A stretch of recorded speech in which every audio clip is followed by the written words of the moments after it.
Hello everyone, Ganesh Chaturthi की सबको शुभकामनाएं। और आई होप कि ये गणेश चतुर्थी आपके लाइफ में बहुत सारा जॉय और हैप्पीनेस लेके आए। अभी फिलहाल मार्केट्स में क्या हाल है? मार्केट्स में अगर देखा जाए तो फ्राइडे को बहुत बड़ा फॉल हुआ और उसी के साथ काफ़ी लोगों का ये डर भी शुरू हो गया कि क्या बहुत बड़ा रिसेशन आने वाला है या फिर बहुत बड़ा करेक्शन आने वाला है मार्केट्स में। और बहुत सारे वीडियोस भी दिखाई दे रहे हैं और बहुत सारे लोग यहाँ पे ऑन टीवी पर भी यहाँ पे भी बोल रहे हैं कि ऐसा ऐसा डर मार्केट में दिखाई दे रहा है। लेकिन ये कहाँ तक सही लग रहा है तो उस पर अभी हम ये इस वीडियो में डिस्कस करेंगे। अभी सबसे पहले ये समझना पड़ेगा कि मार्केट्स में इतना फॉल चल क्यों रहा है। अभी बेसिकली जो सबसे बड़ा जो रीजन है वो ये है कि जो यूएस में जो डर है कि रिसेशन आ सकता है और इस डर के वजह से यूएस मार्केट्स में काफी बड़े बड़े फॉल दिखाई दिए। और वो एक काफी ऑब्वियस है कि यूएस मार्केट्स अगर गिरते तो फिर वो पूरे ग्लोबली मतलब जितने भी मार्केट्स है उनको भी साथ में लेके गिरते। और उसी की वजह से कुछ दिन अगर देखा जाए तो इंडियन मार्केट्स सस्टेन कर रहे थे, नीचे नहीं गिर रहे थे। उसका रीजन ये था कि इंडियन मार्केट्स में स्ट्रेंथ काफी अच्छी दिखाई दे रही थी। हाँ, और ये जो रिसेशन की जो खबर भी है ये भी बहुत नई नहीं है, बहुत ये क्या शॉकिंग खबर नहीं है। कुछ दिन पहले भी अगर देखा जाए तो ये ऐसे वापस निकल के आया था कि यूएस में रिसेशन हो सकता है और बड़े बड़े फॉल्स मार्केट में दिखाई दिए थे और उसके साथ इंडियन मार्केट्स में भी फॉल थे। लेकिन इस बार अगर देखा जाए तो शुरुआत में जब मार्केट गिरे, मतलब यूएस मार्केट्स जब गिरना शुरू हुए तब इंडियन मार्केट्स नहीं गिरे थे। इंडियन मार्केट्स कब गिरे तो सिर्फ फ्राइडे को इंडियन मार्केट्स बड़े फॉल उसमें दिखाई दिए। और वो क्यों गिरे तो काफी ऑब्वियस था। जब 4 से 5 दिन अगर बड़े बड़े ग्लोबल मार्केट्स में अगर फॉल हो रहे हैं कंटिन्यूस तो उसका इंपैक्ट क्या इंडियन मार्केट्स पर होगा? नहीं, तो डेफिनेटली होने वाला है। इसी की वजह से तो पूरे हर जो इकोनॉमी होती है या फिर यूएस मार्केट्स को हम ट्रैक करते हैं या फिर यूरोपियन मार्केट्स में हम ट्रैक करते हैं या फिर ग्लोबली क्या चल रहा है उसके ऊपर ध्यान देना स्टॉक मार्केट में बहुत ज़्यादा इंपॉर्टेंट होता है। तो ये क्यों होता है? इसी वजह से होता है कि ये जो इन सारी चीज़ों का इंपैक्ट हमारे मार्केट्स पर डेफिनेटली होने वाला है। और उसी के कारण कुछ बड़ा फॉल हमें यूएस फ्राइडे को दिखाई दिया। और फ्राइडे को वो जब फॉल हुआ तो उसके बाद में जो शाम को एक डेटा निकल के आने वाला था यूएस का जॉब्स का, और उस डेटा ने उसमें और ज्यादा आग जलाई। मतलब क्या हो गया कि जो जॉब्स का डेटा था वो और ज्यादा खराब आया है निकल के, और वो खराब होने के कारण जो फ्राइडे को जो यूएस मार्केट्स और ज्यादा 500 पॉइंट्स तक फॉल हमें दिखाई दिया वापस। और उसी की वजह से गिफ्ट निफ्टी भी काफी नीचे हमें दिखाई दे रही है। अभी इसमें इन्वेस्टर्स के लिए क्या है? तो इन्वेस्टर्स के लिए ये है कि अगर देखा जाए लॉन्ग टर्म में इंडियन इकोनॉमी को बहुत बड़ा इंपैक्ट नहीं है, बहुत बड़ी कुछ खराबी नहीं दिखाई दे रही है। और ऐसे ये जो है सिचुएशन काफ़ी बार आते रहती है मार्केट में, ये हो जाएगा, थोड़ा मार्केट गिरता है, ये हो जाएगा, वो हो जाएगा, और उसके वजह से हर जगह पैनिक हो जाता है, हर लोग भी पैनिक में आ जाते हैं। और उसके वजह से ये एक्चुअली मुझे ऐसा लगता है कि जानबूझ के भी किया जाता है, क्योंकि जो बड़े बड़े जो प्लेयर्स होते हैं उनके लिए ये तो अपॉर्चुनिटी होती है कि सस्ते में माल मिल रहा है, अच्छी अच्छी कंपनी सस्ते में मिल रही है। और अगर सोचने वाली बात जो एक होती है कि वो ये होती है कि क्या इंडियन इकोनॉमी में कुछ खराबी है? तो नहीं है। कंपनीज माल बना रहे हैं, कंपनीज माल बेच रहे हैं, कंपनीज प्रॉफिट कर रहे हैं, सब कुछ सही चल रहा है। तो उसके से बहुत बड़ा इंपैक्ट एज ए इन्वेस्टर्स लोगों की ओर नहीं गिरना चाहिए। और अगर कुछ फॉल अगर होता है तो वो एक अपॉर्चुनिटी रहेगी इन्वेस्टर्स के लिए, वो तो एक अच्छी बात है। क्योंकि कितना अभी जब मार्केट ऊपर जब चलते रहता है तो आप यही सोचते हैं कि अरे थोड़ा गिरे तो हम इन्वेस्ट करें, थोड़ा गिरे तो इन्वेस्ट करें, और जब गिरता है तब आप फियर में निकल जाते हो। यही तो इमोशन का खेल होता है जो स्टॉक मार्केट में बहुत बड़ा चलता है। और इसके लिए मुझे नहीं लगता कि कुछ फियर रहने लायक है। इन्वेस्टर्स के लिए तो कुछ डर नहीं है। अभी रही बात ट्रेडर्स के लिए, तो कुछ दिन से अगर देखा जाए कि मार्केट एक ही जगह पर था तो उसमें ट्रेडर्स के लिए क्या फायदा था? ऑप्शन बायर्स के लिए काफी नुकसानदेह होता है कि एक जगह पे मार्केट रहना, और उसके बाद में मार्केट ऊपर जा रहा है या फिर नीचे जा रहा है, वो तो हर एक अपॉर्चुनिटी होती है। ट्रेडर्स के लिए तो क्या इंपैक्ट होता है इसका कि मार्केट नीचे जा रहा है? कुछ फर्क नहीं पड़ता है, मार्केट नीचे जाए या फिर ऊपर जाए, अगर मूवमेंट अगर हो रही है तो वो आपके लिए फायदे की है और वो एक अपॉर्चुनिटी है, उसको सीज करना चाहिए, उसमें डरने की कुछ बात नहीं होती है। तो ट्रेडर्स के लिए भी एक अच्छा मार्केट है और एक इन्वेस्टर्स के लिए भी एक अच्छा मार्केट है।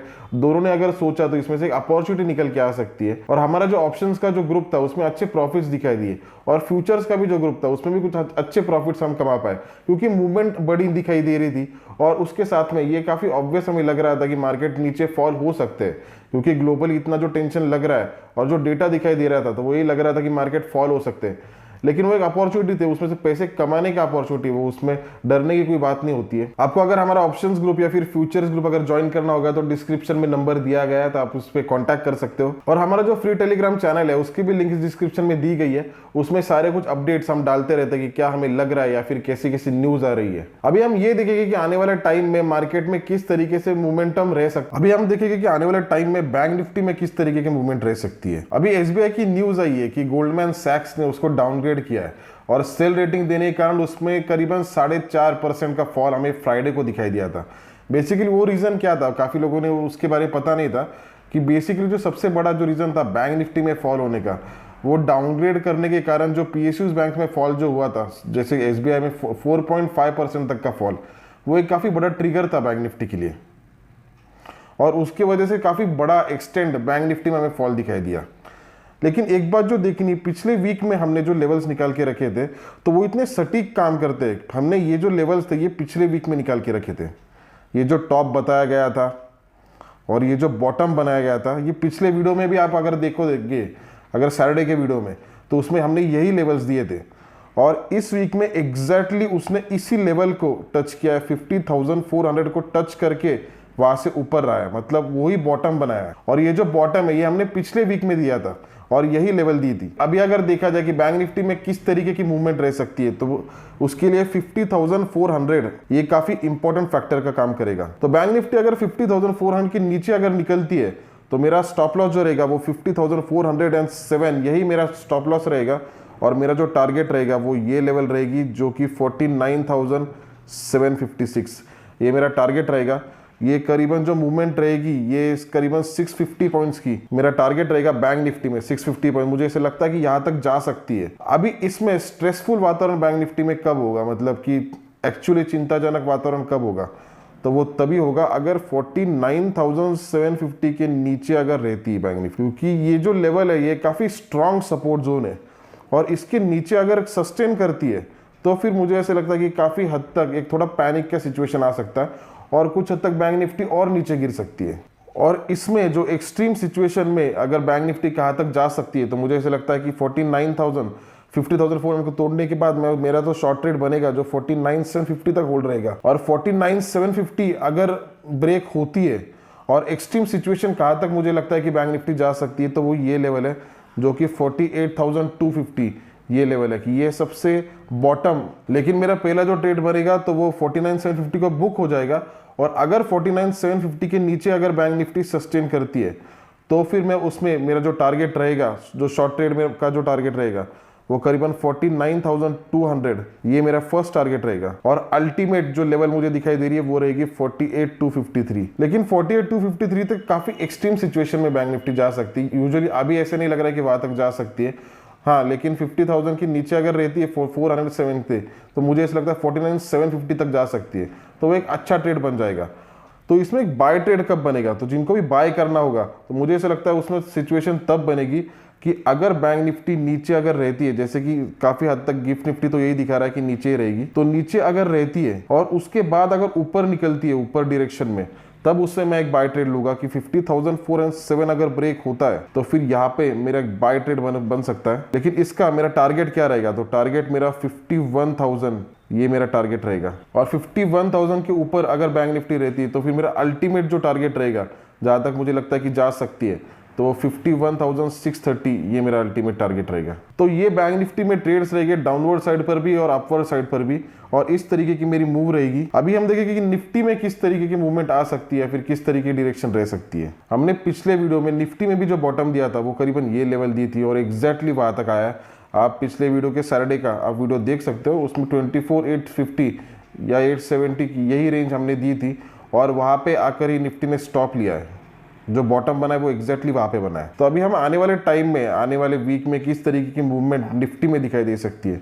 निफ्टी में एक्चुअली अगर देखा जाए तो काफी हद तक पैनिक दिखाई दे रहा है। जैसे कि बैंक निफ्टी में पीएसयू बैंक्स का जो डर है, मतलब एसबीआई और उनका जो एक फॉल का जो रीजन था वो एक दिक्कत लायक था, वैसे निफ्टी में भी अगर देखा जाए तो कुछ हद तक प्रेशर दिखाई दे रहा है। तो निफ्टी में जो मेरी मूव रहेगी वो ये रहेगी, इसके डाउनवर्ड साइड पर अगर निफ्टी रहती है जो कि 24,870 के नीचे अगर रहती है तो मेरा इसमें एक शॉर्ट ट्रेड बनेगा और मेरा जो टारगेट रहने वाला है वो 24,600, यही मेरा टारगेट रहने वाला है, जो कि करीबन और 250 पॉइंट्स का टारगेट रहेगा मेरा। मुझे ऐसा लगता है कि जो अचीव हो सकता है निफ्टी में 250 पॉइंट्स की फॉल, और मुझे ऐसे लगता है कि दिखाई दे सकती है और ये टारगेट भी अचीव हो सकता है। निफ्टी में जो बॉटम जो दिखाई दे रहा है तो वो ये लग रहा है कि 24,618 अगर ब्रेक होता है तो फिर 24,375 यहाँ तक भी निफ्टी जा सकती है। ये मुझे ऐसे लगता है कि काफ़ी स्ट्रॉन्ग सपोर्ट जोन है। तो यहाँ तक 24,618 अगर ब्रेक होती है तो अल्टीमेट जो मेरा टारगेट रहेगा वो 24,374 तक रहेगा, मतलब ऑलमोस्ट 500 पॉइंट्स का 500 पॉइंट्स की डाउनवर्ड साइड में मूव एक्सपेक्टेड है निफ्टी में अगर ये ब्रेक होती है तो मैक्सिमम साइड पर। और इसमें बुलिश साइड पर मेरा ट्रेड तब रहेगा जब 24,870 अगर ब्रेक होती है तो मैं उसके ऊपर मैं एक बाय ट्रेड लूँगा, जो कि 24,850 मेरा स्टॉप लॉस रहेगा, और 25,105 ये लेवल मेरी टारगेट रहेगी, जो कि 25,115 ये मेरा टारगेट रहेगा। अगर निफ्टी इस लेवल को सस्टेन करता है, मतलब डाउनवर्ड साइड से भी अगर इसको ऊपर के साइड में ब्रेक अगर करता है अपवर्ड साइड में तो भी एक बाय ट्रेड बनेगा, और अगर इसके ऊपर ही रहता है तो फिर भी उसमें एक बाय ट्रेड बनेगा। जो शॉर्ट ट्रेड जो बनने वाले वो 24,870 के नीचे बनने वाले। तो ये मेरी मूव रहेगी आने वाले टाइम में निफ्टी और बैंक निफ्टी के लिए, और आई होप ये वीडियो आपके लिए बेनिफिशियल रहे और आने वाला टाइम आपके लिए अच्छा रहे। धन्यवाद।